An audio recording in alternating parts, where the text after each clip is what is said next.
This could possibly be the best game I have ever made, and the cool thing is that I didn't even come up with this game, artificial intelligence did.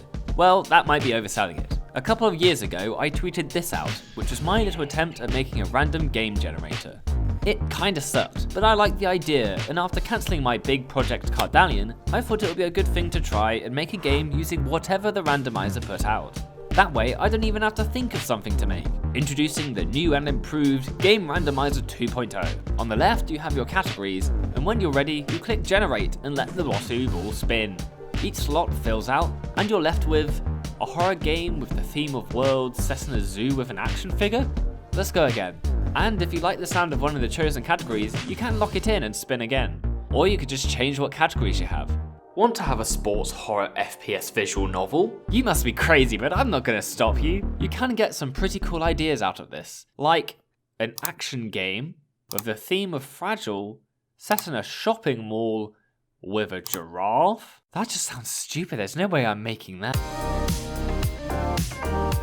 There's no better place to start than to model out the main character. So I started blocking out a giraffe for early testing and somehow messed up exporting the model. So after modeling it again, I was left with this majesty. Let me introduce you to Jerome. He's still figuring out the walking part though. Switch the camera angle and we have pretty much a very rough version of how the movement will look like. Except no movement at all just looks wrong as Jerome is just T-posing. Except it's not really T-posing because Jerome doesn't have any arms, so he's H-posing? As I want to make the game sort of comedic, I need it reflected in the movement, so I snap Jerome's neck. Unity has these things called joints that I haven't really touched much, so I added some joints to Jerome's rig, and of course it wouldn't work perfectly, but here's how that went.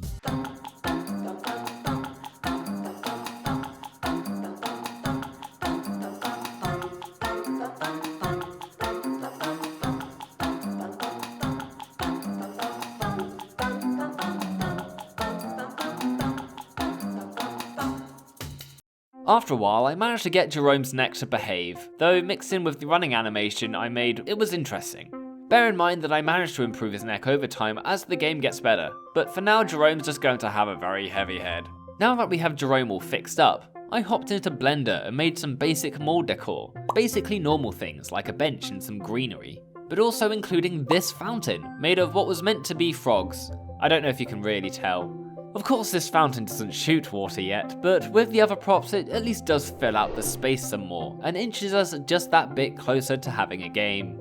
And while it is fun to just run around and see Jerome's neck do all sorts of weird things, the movement itself isn't so fun with all this decor around and nothing to do with them. So I made Jerome able to jump, just enough to jump on the small things.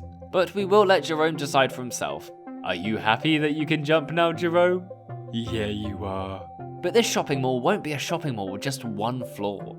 That's like having a cake with just one layer. And you don't want a cake that's all sponge, do you? So I added another floor to the mall. And for that to work, I whipped out the escalators. Interesting here how I've done this is that each step of the escalator is just a cube that moves from a start to an end position and moves back to the start. And basically all these steps just have an offset applied to them at the beginning. It also moves any objects that enter its trigger along the same trajectory as the steps. But more importantly, it can lead to moments like this.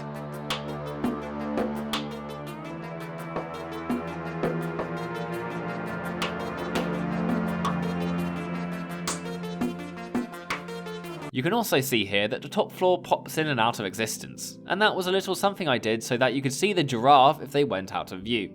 However, I accidentally marked the triggers in charge of detecting this as ground, which led to Jerome thinking he could fly temporarily. Another new thing I tried was baking, and I'm not talking about that sponge cake. I'm talking about baked lighting. However, as you can see here, I don't seem to have worked it out completely. But that's okay, it still kinda looks alright. And then I decided I had enough of baking, so instead I gave Jerome a cool boost charge attack. Oh. What are you? Are you friend?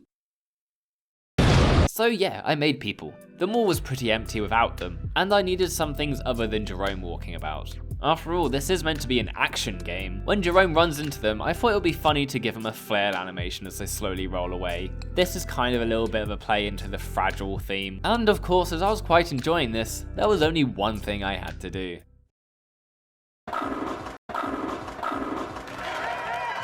To get the people walking about, I whipped up a simple pathfinding system that consists of nodes and connections, and the people walk to any given connection and then choose what connection next to walk to. I didn't want the players to try walking up or down the wrong escalators, so I modified the connections to have the options of only working one way. In the early stages of testing this, I hadn't yet made the option for the people to get back up after they got knocked down, so if you just kept walking into people and knocking them over into other people, after a while you're greeted with your shopping mall looking something like this. Another bug I had was that at the time the people didn't enable their pathfinding on awake, so you had to run into them to knock them over and reset their pathfinding, which was kind of funny. But after a while I managed to get it working fine enough. I hadn't got the people to stop trying to walk down the wrong escalator though, which led to clumps of people, and you could also see the people walking upstairs even if the upstairs was turned off. But it's nice for Jerome to have some friends. And that's where we're going to leave this video. I have to cut the video short here as I've run out of time, and I wanted enough time to be able to tell you about the Mashup Game Jam starting this week, where you will have from the 14th to the 24th of October to make a game of your own with a theme chosen by me. Make sure to join on the itch.io page in the description. But don't you fret, my viewers, this doesn't mean this game is finished, oh boy no. I'm going to work on it a bit more and make another follow-up video. So make sure you like this video and subscribe to the channel so that you will be notified when the next video comes out. And who knows, there might be some fun surprises in the next video. But for now, that's it from me. Bye bye.